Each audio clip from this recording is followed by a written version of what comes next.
예수님을 믿으면 구원받습니다. 누구든지 예수님을 믿기만 하면 구원받습니다. 예수님을 믿음으로 말미암아 내가 얻은 구원이 무엇인지 간략하게 정리해 드리면은 다음과 같습니다. 구원이란 죄와 죄의 비참에서 해방되어 영적 풍성한 삶을 살며 장차 천국에서 하나님과 함께 영원토록 사는 것입니다. 예수님을 믿으면서도 내가 받은 구원이 무엇인지를 잘 모르는 경우들이 있어요. 받은 구원이 무엇인지를 잘 모르게 되면 온전한 구원을 누리는 삶을 살아낼 수 없습니다.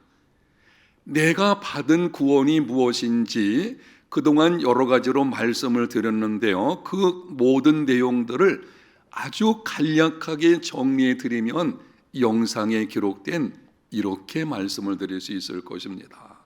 세 가지로 되어 있습니다. 첫 번째로 구원이란 죄와 죄의 비참에서 해방되는 것입니다. 예수님께서 십자가에서 우리의 모든 죄와 죄의 비참을 대신 담당하셨기 때문에 누구든지 예수님을 믿기만 하면 죄와 죄의 비참에서 해방됩니다. 구원의 과거입니다. 이미 예수님 믿는 나에게 주어진, 내가 예수님 믿는 순간 이 놀라운 구원의 축복이 주어져 있죠. 구원의 과거입니다. 두 번째는 구원이란 영적 풍성한 삶을 사는 것입니다. 예수님을 믿음으로 얻은 구원은 죄와 죄의 비참에서 해방받는 것으로 끝나는 것이 아니라 그 이상으로 이 땅에 살아가는 동안 영적 풍성한 삶을 사는 것입니다. 구원의 현재입니다. 예수 믿는 모든 사람들이 이 땅에서 지금도 누릴 수 있는 구원의 축복, 영적 풍성한 삶을 사는 것입니다. 세 번째는 구원이란 장차 천국에서 하나님과 함께 영원토록 사는 것입니다. 이 땅에서의 삶이 전부가 아닙니다. 모든 사람은 장차 영원한 나라에 들어가게 되는데 영원한 나라는 지옥이 있고 천국이 있습니다. 예수님을 믿는 자는 이미 죄사함을 받았기 때문에 정죄의 심판을 받지 아니하고 장차 천국에서 하나님과 함께 영원히 살게 됩니다. 지금 말씀드린 구원의 과거와 현재와 미래, 이 세 가지를 함께 누리는 삶을 살아갈 때에 그것을 온전한 구원을 누린다라고 하는 것입니다. 예수님을 믿으면서도 내가 받은 구원이 무엇인지를 잘 모르다 보니 구원의 과거와 미래는 거의 알고 있지만 지금 현재 이 땅에서 영적 풍성한 삶을 누리지 못하는 경우들이 많은 것을 볼 수가 있습니다. 오늘 말씀을 듣는 여러분 모두는 내가 받은 구원이 무엇인지를 알고 온전한 구원을 누리며 살아가는 삶이 되시기를 축복합니다. 이렇게 온전한 구원을 누리는 삶이 되려고 할 때에 반드시 기억해야 되는 말씀이 있습니다. 구원은 개별적이지만 결코 사적인 것은 아닙니다. 구원은 개별적입니다. 그러나 결코 사적인 것은 아닙니다. 이 사실을 알고 있어야만 내가 받은 구원이 무엇인지를 알고 온전한 구원의 삶을 누리는 것이 이루어지게 되는 것입니다. 두 가지로 나누어서 말씀을 드리겠습니다. 구원은 개별적입니다. 신약성경 마태복음 1장을 보게 되면 예수님의 족보가 기록이 되어 있습니다. 여러분이 그 내용을 쭉 읽어보게 되면 주목해야 되는 말씀 중에 하나가 마태복음 1장 8절입니다. 아사는 여호사밧을 낳고 여호사밧은 요람을 낳고 요람은 우시야를 낳고 4명의 왕의 이름이 기록되어져 있는데요, 이 내용이 아주 중요한 의미를 가지고 있어요. 아사와 여호사밧은 하나님을 섬기는 선한 사람이었습니다. 선한 아버지에게서 선한 아들이 나왔습니다. 요람은 하나님을 떠난 악한 사람이었습니다. 선한 아버지에게서 악한 아들이 나왔습니다. 우시야는 하나님을 섬기는 선한 사람이었습니다. 악한 아버지에게서 선한 아들이 나왔습니다. 실제로 요람과 우시야 사이에 아하시야, 요아스, 아마샤 세 왕의 이름이 빠져 있습니다. 마태복음의 저자인 마태는 의도적으로 14대를 어떤 의미를 가지고 기록했기 때문에 이 세 사람이 빠져 있는 것을 보게 되는데요, 세 사람을 여기에 넣어서 생각을 해보게 되면 악한 아버지에게서 악한 아들이 나온다는 것을 보게 됩니다. 제가 다시 한번 정리해 드릴 때에 이것이 무슨 의미가 있는지를 생각해 보시기를 바랍니다. 선한 아버지에게서 선한 아들이 나왔습니다.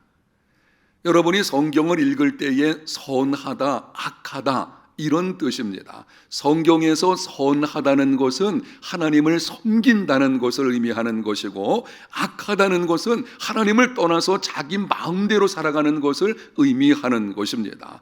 하나님 안에 있으면 이 사람은 선한 삶을 살게 되는 것이고요, 하나님을 떠나면 그 결과는 죄 가운데 있게 되는 것이죠. 선과 악의 기준은 하나님께 있습니다. 선한 아버지에게서 선한 아들이 나왔다는 것은 하나님을 섬기는 아버지에게서 하나님을 섬기는 아들이 나온 것입니다. 선한 아버지에게서 악한 아들이 나왔습니다. 하나님을 섬기는 아버지에게서 하나님을 알지 못하고 자기 마음대로 살아가는 아들이 나온 것입니다. 악한 아버지에게서 선한 아들이 나왔습니다.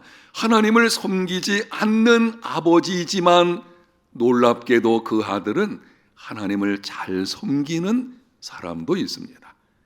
악한 아버지에게서 악한 아들이 나왔습니다. 하나님을 섬기지 않는 아버지에게서 하나님을 섬기지 않는 아들이 나온 것입니다. 여러분, 무엇을 보여주는 것인가요? 구원은 개별적입니다. 아버지가 선하다 그래서 반드시 아들이 선한 것도 아니고, 아버지가 악하다고 해서 반드시 아들이 악한 것도 아닙니다. 부모는 하나님을 잘 섬길지라도 자녀는 하나님을 떠나 있는 경우가 있어요. 반대인 경우도 있죠. 부모는 하나님을 알지 못하지만 놀랍게도 그 자녀는 신실한 믿음을 가지고 있는 경우도 볼 수가 있습니다. 구원은 개별적입니다. 아버지가 목사요 장로여도 아들이 믿지 않으면 구원 받을 수 없습니다. 개별적으로 내가 예수님을 구세주와 주님으로 영접해야만 구원받게 됩니다. 주 예수를 믿으시기를 바랍니다. 예수님께서 십자가 달리셨을 때에 양쪽 편에 강도들이 달리게 되었는데, 어느 순간 한편 강도가 요청을 했습니다. 예수여, 당신의 나라에 임하실 때에 나를 기억해 주소서, 구원해 달라는 것입니다. 참 뻔뻔스럽지 않습니까? 당시 십자가 형벌은 심각한 죄를 가지고 있는 사람들에게만 부과되었습니다. 성경에 기록이 되어 있지 않아서 그렇지 틀림없이 이 강도는 심각한 죄를 가지고 있습니다. 더군다나 이후에 선을 행할 기회도 없었어요. 잠시 있으면 죽게 되는 것입니다. 그런데 죽기 직전에 자기를 구원해 달라는 것입니다. 그럼에도 예수님께서 이렇게 말씀을 하셨습니다. 내가 진실로 네게 이르노니 오늘 네가 나와 함께 낙원에 있으리라. 예수님의 말씀을 들어보게 되면 어떤 조건이 붙어 있지 않습니다. 네가 지금까지 어떻게 살아왔는지, 무슨 신분을 가지고 있는지, 앞으로 선한 일을 행할 것인지 아무런 조건이 붙어 있지 않습니다. 예수님은 다만 주님을 의지하는 믿음을 보시고 구원의 말씀을 하신 것입니다. 구원은 오직 하나님의 은혜로 믿음으로 말미암아 받는 것입니다. 그런데 이 말씀에서 우리가 주목할 것이 이렇게 말씀을 하셨어요. 오늘 내가 나와 함께, 예수님께서는 그 한편 강도를 콕 집어서 말씀을 하시는 것입니다. 오늘 구원의 현재성이죠. 믿는 순간 구원받습니다. 내가 구원의 개별성을 말하는 것입니다. 믿는 사람만 구원받게 되는 것입니다. 아무리 3대 4대에 걸쳐서 집안이 예수 믿는다고 할지라도 내가 믿지 않으면요 구원받을 수 없습니다. 오래전에 있었던 일인데요, 신실한 믿음을 가진 어느 여집사님 가정에 신방을 가게 되었습니다. 감사한 거는 믿지 않은 남편이 예배에 참석한다는 것입니다. 그래서 기쁜 마음으로 방문을 해가지고 예배를 드리게 되었고, 예배 끝난 이후에 남편에게 권면했습니다. 이제 그동안 아내가 남편의 구원을 위해서 많은 기도를 했는데 교회 나와서 예수님 믿고 함께 천국 갑시다. 그러더니 남편이 이렇게 말을 합니다. 목사님, 저는 아무 걱정 없습니다. 제 아내가 예수님을 잘 믿기 때문에 틀림없이 천국에 가게 될 것이고 나는 아내 치맛자락 붙들고 올라가면 될 것입니다. 농담 섞인 말이긴 하지만 여러분, 그렇지 않습니다. 아무리 배우자가 신실한 믿음을 가지고 있다고 할지라도 내가 예수님 믿어야 구원받는 것입니다. 정말 부모님이 교회에 충성된 전심으로 하나님을 섬기는 믿음의 사람이라고 할지라도 자녀인 내가 믿지 않으면 나는 구원받지 못합니다. 주 예수를 믿으시기를 바랍니다. 그 다음에 구원은 결코 사적인 것이 아닙니다. 구원은 개별적인 것이지만 결코 사적인 것은 아닙니다. 이 말의 뜻은 뭔가 하면 구원은 나 홀로 신앙생활하라고 부른 것이 아니라 교회 공동체 안에서 살아가도록 부름받은 것입니다. 오늘 본문에 이렇게 말씀을 합니다. 우리가 한 몸에 많은 지체를 가졌으나 모든 지체가 같은 기능을 가진 것이 아니니 이와 같이 우리 많은 사람이 그리스도 안에서 한 몸이 되어 서로 지체가 되었느니라. 우리 많은 사람이 예수님을 믿는 많은 사람들을 가리키는 것입니다. 그리스도 안에서 한 몸이 되었다. 예수 믿는 사람들은 예수 그리스도 안에서 한 몸이에요. 그래서 성경 다른 곳에 보게 되면 교회를 그리스도의 몸이라고 표현을 합니다. 여기 그리스도 안에서 한 몸이라는 것은 교회 공동체를 가리키는 것입니다. 그리고 서로 지체가 되었다. 예수 믿는 우리 한 사람 한 사람은 그리스도의 몸, 교회 공동체의 지체가 되었다고 하는 것입니다. 여러분 생각해 보십시오. 지체가 몸에서 떨어져 나가게 되면 그거는 죽음이에요. 예를 들면 제가 여기 몸을 가지고 서 있는데요, 제 몸에서 손가락이 만약 잘려져 나간다? 그럼 잘려져 나가는 순간 잘려진 그거는 그냥 죽는 것뿐인 것입니다. 사라지는 것이죠. 썩어서 나중에. 몸에서 지체가 분리가 된다는 것은 있을 수가 없는 것입니다. 예수 믿는 모든 사람들은 교회 공동체, 그리스도의 몸의 지체이기 때문에 반드시 공동체 안에 속해 있어야지, 그 공동체를 벗어나가게 되면 이긴 지체가 몸에서 잘려져 나간 것과 같아가지고 영적 생명을 누리는 삶을 살아갈 수가 없게 되는 것입니다. 모든 성도는 반드시 그리스도의 몸된 교회에 속해 있어야 합니다. 구원은 결코 사적인 것이 아닙니다. 일본의 기독교 사상가 중에 우찌무라 간조라고 하는 사람이 있는데요, 이 사람이 무교회주의를 주장을 했습니다. 그는 권력과 조직을 갖춘 교회는 성경에서 말씀하는 교회가 아니다, 이렇게 주장을 했는데 이건 성경을 잘 알지 못해서 그런 것입니다. 성경을 보게 되면 여러분이 신약성경 서신서를 읽어보십시오. 거기 교회 직분들이 기록이 되어져 있어요. 감독, 장로, 집사 이런 내용들이 있는 것을 보게 됩니다. 우찌모라 간조가 무교회주의를 주장하게 된 것은 당시 교회가 권력화되어서, 이거는 조금 문제가 될 수 있어요. 교회의 어떤 그런 문제에 대한 부정적인 반응으로 나타난 일시적인 현상인 것입니다. 우찌무라 간조는 수십 년에 걸쳐 가지고 제자들에게 성경을 가르쳐서 제자 훈련시켰어요. 근데 실제로 예수 믿는 제자들을 성경을 가지고 양육한다, 그 모임이 교회인 것입니다. 그러니까 무교회주의라는 것은 있을 수가 없습니다. 모든 성도는 교회 공동체 안에서 하나님의 가족들과 함께 지내야 합니다.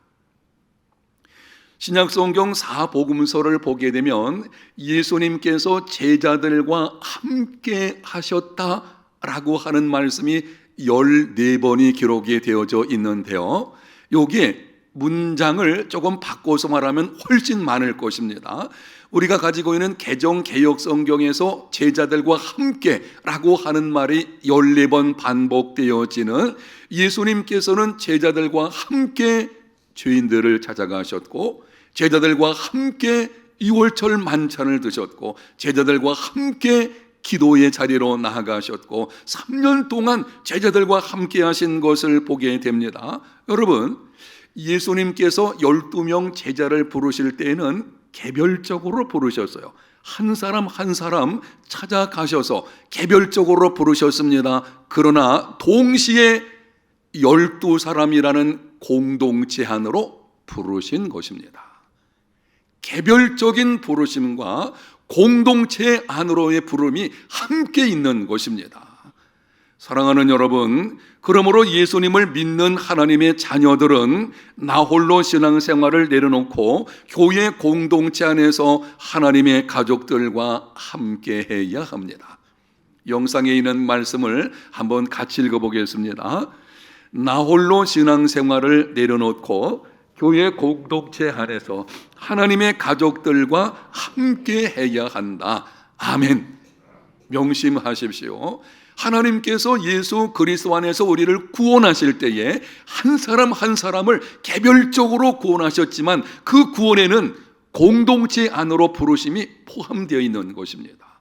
그리스도 안에서 한 몸, 그리스도의 몸된 교회로 부르심이 함께 포함되어 있는 것입니다. 그래서 모든 성도들은 반드시 교회 공동체 안에서 하나님의 가족들과 함께 해야 합니다. 나홀로 신앙생활은 있을 수가 없습니다.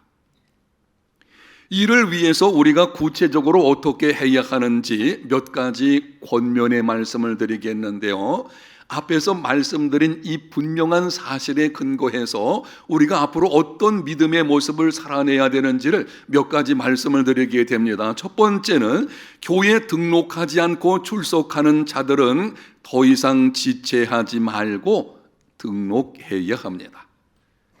교회 안에 보게 되면 주일에 나와서 예배는 드리는데 등록을 하지 않는 성도들이 있는 것을 보게 됩니다.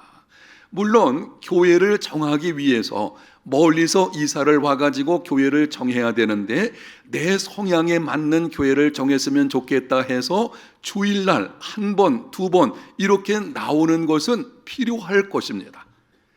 이 땅에 있는 모든 교회는 다 좋은 교회입니다. 나쁜 교회는 없어요. 예수 그리스도 안에 세워져 있는 교회들은 다 좋은 교회입니다. 다만 내 성향에 맞는 교회를 다녔으면 좋겠다, 그건 문제될 것이 없겠죠.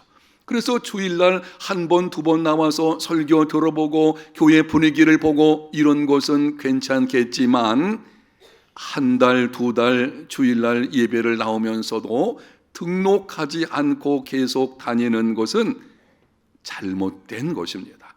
그거는 교회가 무엇인지, 내가 받은 구원이 어떤 것인지를 잘 모르는 데서 나오게 되어지는 것입니다. 혹시 오늘 말씀을 듣는 여러분 중에 등록하지 않고 다니시는 분들 등록하십시오. 제가 좋은 말로 합니다. 등록하셔야 돼요. 꼭 우리 교회만이 아니더라도 어느 교회든지 교회에 등록을 해서 하나님의 가족들과 함께 신앙생활을 해야 하는 것입니다. 왜 그렇습니까? 구원은 개별적이지만 결코 사적인 것은 아니기 때문입니다. 두 번째는 온라인 예배 자리에서 현장 예배의 자리로 나와야 합니다. 온라인 예배는 특별한 경우에 필요한 것입니다. 예를 들면 육체적인 질병이 있어가지고 교회당 출입이 어렵다든지, 멀리 출타했는데 그곳에 교회당이 없다든지, 아니면 코로나19와 같은 심각한 전염병이 창궐한다든지, 이런 경우에는 온라인 예배가 필요한 것입니다. 그러나 그 외에는 현장 예배를 나와야 합니다. 이렇게 말하는 성도들이 있습니다. 목사님, 지금은 디지털 시대인데 온라인 예배와 온라인 교회는 대세가 아닌가요? AI가 발달하고 이제는 세상이 영상을 중심으로 해서 급격하게 변화되고 있는데 교회 변화가 필요하지 않겠습니까? 온라인 예배도 활성화돼야 되고 이제는 온라인 교회도 만들어야 되지 않겠습니까? 물론 그런 일이 있을 수는 있겠지만 이거는 우리가 구원받은 그리스도인의 신앙생활에서는 심각한 문제를 가지고 있어요. 여러분, 온라인 예배만 고집을 하게 되면 현장 예배의 생동감을 잃어버리게 될 수 있어요. 이렇게 여러분이 한번 생각해 보십시오. 여러분이 성지순례를 가기를 원하는데 TV에서 테마 기행을 통해서 성지순례를 봅니다. 그것과 실제로 성지순례를 가는 것은 엄청난 차이가 있을 것입니다. 온라인 예배를 통해서 은혜를 받을 수 있을지는 모르겠지만 거기는 성도들과의 인격적인 교제라든지 하나님의 임재에 대한 생동감은 굉장히 제약이 되어져 있습니다. 우리 교회에서도 주일 예배는 제가 늘 온라인 예배할 때에도 설교를 하기 때문에 교회당에 나왔지만 코로나가 창궐할 때에 수요일 같은 경우에는 미리 녹화해가지고 방영한 적이 있거든요. 그때 집에서 제가 온라인 예배 드려봤어요. 온라인 예배 드려보니까 정말 제한이 많은 것을 볼 수가 있습니다.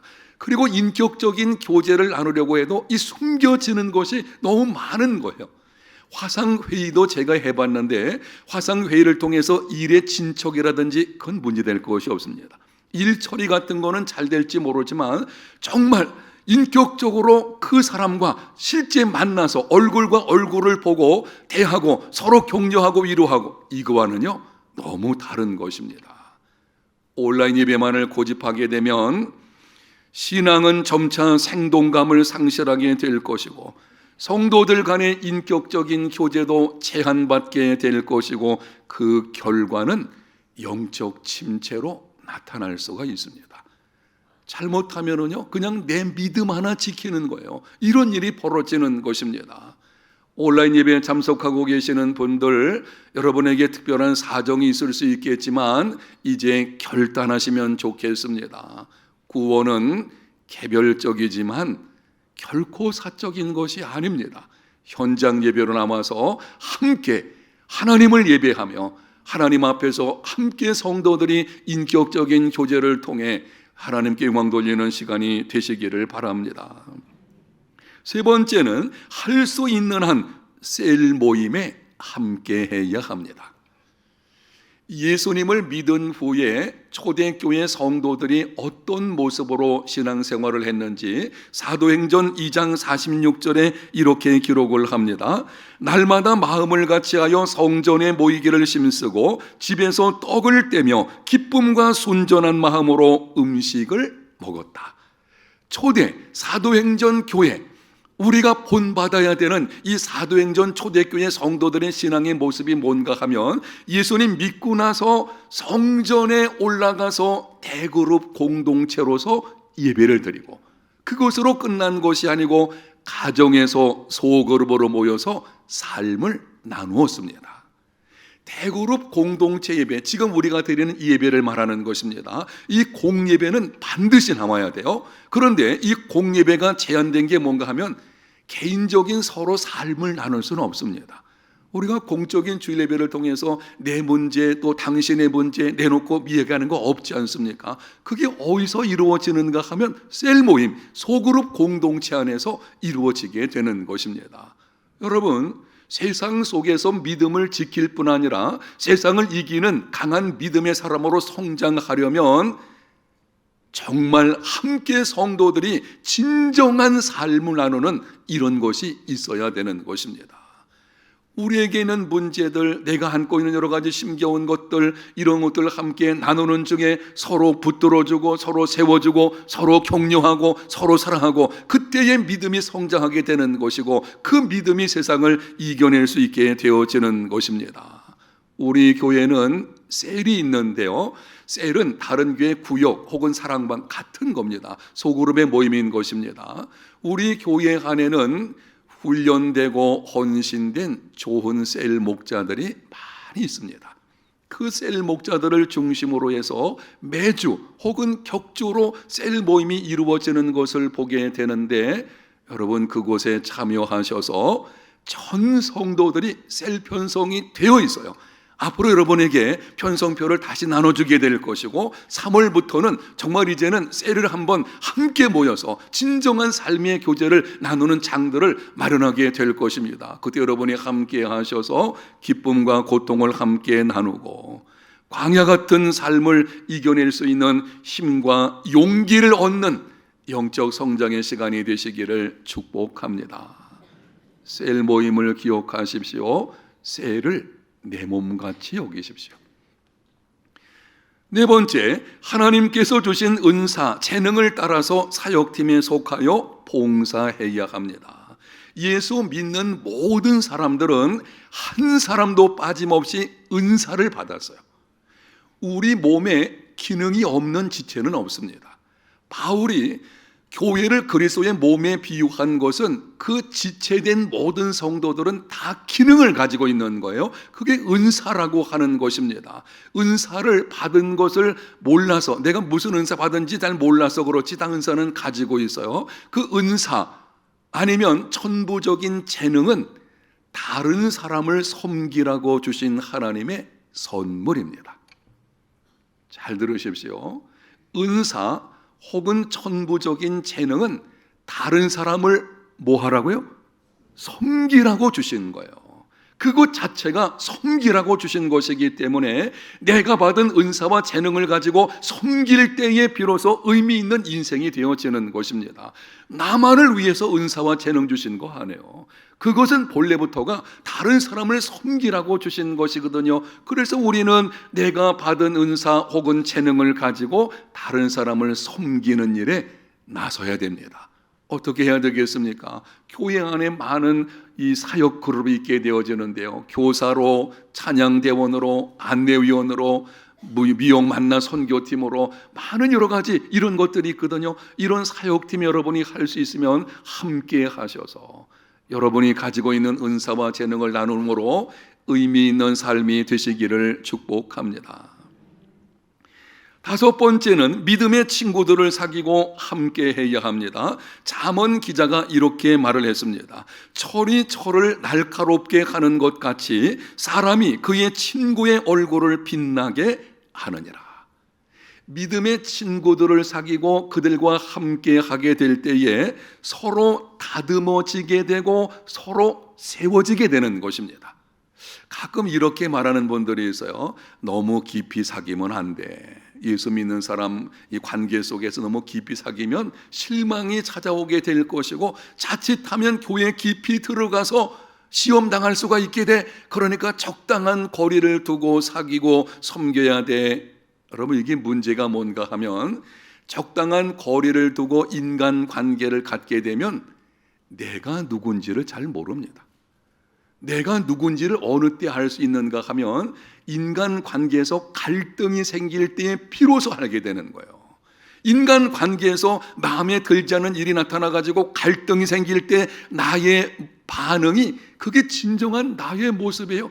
나는 정말 괜찮은 사람인 줄 알았어요. 그런데 누군가가 나를 긁게 되면은요, 속에서 막 화가 나가지고 이런 생각 들게 되죠. 내가 이런 사람이었나? 그게 내가 그런 사람인 거예요. 그런 갈등을 통해서 내가 누구인지 그리고 상대편이 누구인지를 알게 되어지고 거기서 이 갈등들이 다듬어지게 되는 것이 인격이 다듬어지는 거죠. 갈등을 통해 나타난 그 여러 가지 모난 인격들이 그때 다듬어지게 되는 것입니다. 그래서 믿음의 친구들과 함께하는 삶이 되어야 합니다. 여러분이 요즘에는 혼자서 하는 이 혼족들이 많죠. 혼자서 공동체를 떠나서 생활하게 되면은요, 그냥 자기 하나인데 자기 다듬어지지 않아요. 거기 성장이 있을 수가 없게 되는 것입니다. 여러분에게 한번 질문하겠습니다. 정직하게 대답을 해보시기를 바랍니다. 인생을 살다 보게 되면 힘겨운 일을 만날 때가 있어요. 여러분이 인생길에서 힘든 일이 찾아왔을 때에 내 믿음이 흔들리는 경우가 있습니다. 그때 내 믿음을 붙들어 줄 친구가 있습니까? 중요한 질문이죠. 내가 인생의 힘겨운 일을 만났을 때 정말 찾아와서 나를 붙들어주고 내 믿음을 격려해 줄 수 있는 이런 믿음의 친구가 있느냐라고 하는 것입니다. 여러분이 있다면 그 관계를 더 견고히 하시고, 없다면 믿음의 친구들을 만드십시오. 그리고 함께 생활하십시오. 믿음의 친구들과 함께 할 때에 그때 내 믿음을 지킬 수 있게 되고 세상을 이기는 믿음의 사람이 세워지게 되어지는 것입니다. 특별한 것은 함께 예수님을 믿는 가족이 참 좋은 믿음의 친구입니다. 부부가 함께 예수님을 믿는다? 그러면 서로가 믿음을 격려해 줄 수 있겠죠. 가정 안에서 언제나 함께 하니까 내가 흔들릴 때마다 배우자가 붙들어 주게 되죠. 굉장히 좋은 것이죠. 부모가 예수님을 잘 믿는다? 그러면은 그 부모로 인해서 자녀가 세워짐을 있게 될 것이고요. 자녀가 예수님 잘 믿으면 또한 가정 안에서 부모를 도울 수가 있게 될 것이고, 그래서 이 믿음의 가족 공동체를 이루는 것이 굉장히 유익한 것입니다. 제가 믿음 생활하면서 부러운 것 중에 하나는 이겁니다. 저는 안 믿는 가정에서 태어나서 예수님 믿었기 때문에 우리 교회 안에서 조부모, 부모, 자녀 3대가 함께 나와서 예배 드리는 거 보게 되면 조금 부러움이 있어요. 야, 이 3대가 함께 예배를 드린다. 여러분, 이런 축복이 있으시기를 소원합니다. 3대가 함께. 저희 자녀가 결혼했는데 빨리 손주를 좀 낳아야 이 3대가 함께 좀 예배 좀 드리겠는데, 이게 3대가 함께 아니면은 다 출가했으면은 어쨌거나 부모와 자녀 2대가 함께 예배를 드리든지 가족들이 함께 나와서 예배를 드리고 가정 안에서 또한 서로 신앙으로 격려하고 그리고 그 가운데서 이웃을 섬기는 삶을 살고, 그게 진정한 그리스도인의 삶의 모습인 것입니다. 금년에는 하나님께서 여러분에게 복을 주시되 완전한 가정 구원과 온전한 믿음 계승이 이루어지시기를 축복합니다. 기도하십시오. 기도하면 하나님께서 일하시게 되고, 하나님이 일하시면 아직 믿지 않는 가족들 마음을 붙들어 주실 것이고, 언젠가 그 발걸음이 교회로 돌아오게 될 것이고, 예수 믿어 구원받는 역사가 있게 될 줄로 믿습니다. 이렇게 믿음의 친구들, 믿음의 가족들과 함께 할 때에 그때 내 믿음을 지켜낼 수 있고요, 성장하게 되고 세상을 이기는 삶이 이루어지게 되는 것입니다. 명심하십시오. 구원은 개별적이지만 결코 사적인 것은 아닙니다. 교회 공동체 안에서 하나님의 가족들과 함께하는 저와 여러분, 우리 모두의 믿음의 삶이 되시기를 예수님 이름으로 축복합니다. 하나님 감사합니다. 오늘 말씀을 통해서 구원은 개별적이지만 결코 사적인 것이 아님을 알게 하셨사오니, 이제부터는 교회 공동체 안에서 하나님의 가족들과 함께하는 우리 모두의 믿음의 삶이 되게 하여 주옵소서. 예수님 이름으로 기도합니다. 아멘.